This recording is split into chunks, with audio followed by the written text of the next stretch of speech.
প্রত্যেকটা ভালো কাজ সৎ কাজের আগে বিসমিল্লাহ বলবে।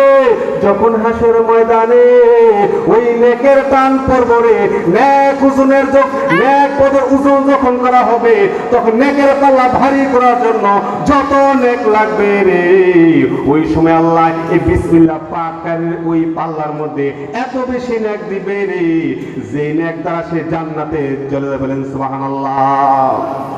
এবার খেয়াল করেন, এই বিসমিল্লাহ আপনি দুনিয়ার মধ্যে পাঠ করতেছেন কিনা? বিসমিল্লাহ পড়েননি?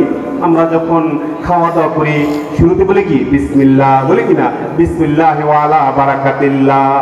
আল্লাহ পাক এই বিসমিল্লাহ নাযিল করেছেন যখন, তখন এই পৃথিবীর মধ্যে যত পানি ছিল সাগরে সব একদম উত্তাল হয়ে গেছে, আর ওই পশু পাখিগুলো একদম নিশ্চুপ হয়ে গেছে। আর শয়তানকে দূরে সরাই দিয়া আল্লাহ বলে, ও আদম সন্তানেরা রে, যারা বিসমিল্লাহ বলবে তাদেরকে আমি এত বেশি বরকত দিব যে বরকতের কারণে সে খুশি হয়ে যাবে। বলেন সুবহানাল্লাহ। আল্লাহর নবী সাহাবী আল্লাহর নবীর কাছে এসে বলে, ইয়া রাসূলুল্লাহ, আমি খাওয়া দাওয়া করি কিন্তু আমার পেট ভরে না, খাই কিন্তু পেট ভরে না, খিদা মিটে না, ইয়া রাসূলুল্লাহ আমি বুঝলাম না কি হলো আমার। আল্লাহ রাসূল কয়, সাহাবী রে, যখন তুমি খাওয়া দাওয়া করবা তখন শুরুতে বলবা বিসমিল্লাহ। কি বলবা? বিসমিল্লাহ, বিসমিল্লাহি ওয়া আলা বারাকাতিল্লাহ। এবার যখন সাহাবী এইভাবে খাওয়া দাওয়া করেছে, খাওয়ার আগে বিসমিল্লাহ বলেছে, খাওয়ার শেষে দেখে রে তার পেট ভরপুর হয়ে গেছে, দৌড়ে নবীর কাছে গেছে, ইয়া রাসূলুল্লাহ আপনি যে বলেছেন বিসমিল্লাহ বলে খাওয়ার জন্য, আমি খাইছি বিসমিল্লাহ বইলা, আজকে আমার পেট ভরপুর হয়ে গেছে। বলেন সুবহানাল্লাহ। তাহলে আমরা বিসমিল্লাহ বলবো কিনা বলেন? বলবো কিনা বলেন? আর তাফসিরে লেখা হয়েছে, সারা পৃথিবীতে যত কিতাব নাজিল করা হয়েছে তার মধ্যে চারটা হলো প্রধান কিতাব, তাওরাত, জাবুর, ইনজিল, কোরআন। এই চারটা কিতাবের মধ্যে যত ইলম আছে সব ইলম আল কোরআনের মধ্যে আল্লাহ ঢুকাই দিয়েছে। বলেন সুবহানাল্লাহ। তাফসীরকাররা বলে কোরআনের মধ্যে যত ইলম আছে রে সব ইলম ঢুকানো হয়েছে সূরা ফাতিহার মধ্যে, আর সূরা ফাতিহার মধ্যে যত ইলম আছে সব ইলম ঢুকানো হয়েছে বিসমিল্লাহর মধ্যে। বলেন সুবহানাল্লাহ। এই কারণেই তো আল্লাহ শুরুতেই বলেছে, বন্ধু ইকরা বিসমি রাব্বিকাল্লাযী খলাক। যে একটা সর্বপ্রথম আল্লাহ কোরআন নাযিল করেছেন সেটা হলো কি ইকরা বিসমি। ঠিক কিনা বলেন? এখানে কি বলছেন? বিসমিল্লাহর কথা। কিসে বলছেন? বিসমিল্লাহর কথা বলেছেন। ও দুনিয়ার মানুষেরা রে, যখন আমি বিসমিল্লাহ নাযিল করলাম আদম নবীর কাছে, তারপর আবার বিসমিল্লাহ উঠায় নিলাম, উঠে নেওয়ার পর নূহ নবীর কাছে আবার বিসমিল্লাহ পাঠাইলাম। আমার নূহ যখন এই যে প্লাবন হয়েছিল, তার কিস্তি শুধু ঘুরতেছে ঘুরতেছে, হায়রে কোথায় গিয়ে দাঁড়াবে, কোথায় উঠবে, কোনো মাটি নাই নাই।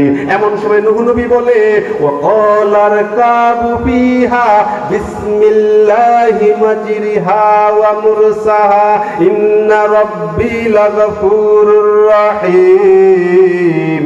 সুবহানাল্লাহ বলেন।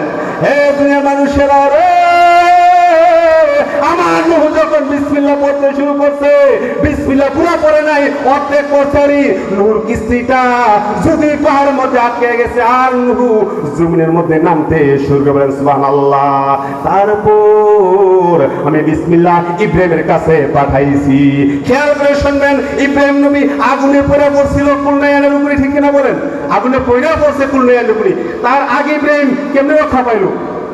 লাঠটা যখন সামনে নিছে তখন তো আগুনের তাপে জ্বলে ভাজার কথা। ঠিক কিনা বলেন? কিন্তু কেন জ্বলে নাই? এই যে প্রমাণ নেন, তাফসীর নেন। ওই সময় ইব্রাহিম নবী বলছিল বিসমিল্লাহির রহমানির রহিম, যার কারণে ইব্রাহিম নবীর আগুনে ধরতে পারে নাই। তারপর আল্লাহ নাযিল করছে, ইব্রাহিম তুমি তো আমার নাম নিছো, এবার তুমি বলো কুলনা ইয়া নারু কুনি। বলেন সুবহানাল্লাহ।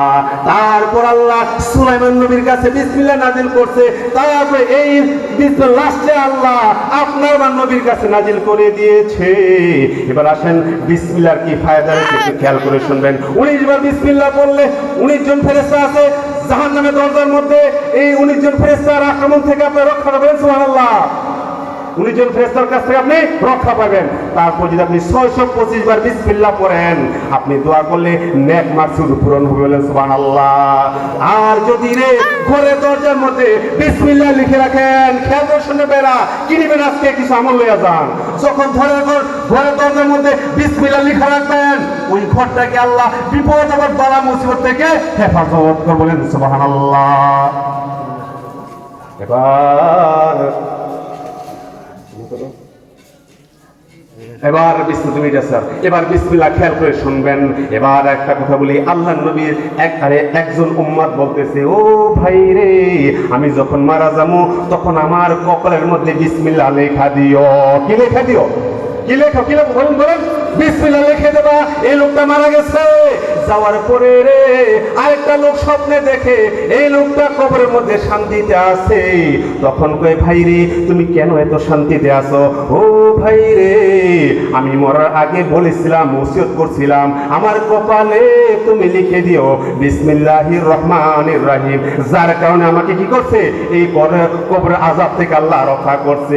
ফতোয়া নিয়ে যান, আমি মুফতি শাহাদাত বলতেছি, ফতোয়ায়ে শামী রদ্দুল মুহতার কিতাবে লেখা হয়েছে যে মৃত ব্যক্তি যখন মারা যায় তখন তার কপালের মধ্যে কোথায়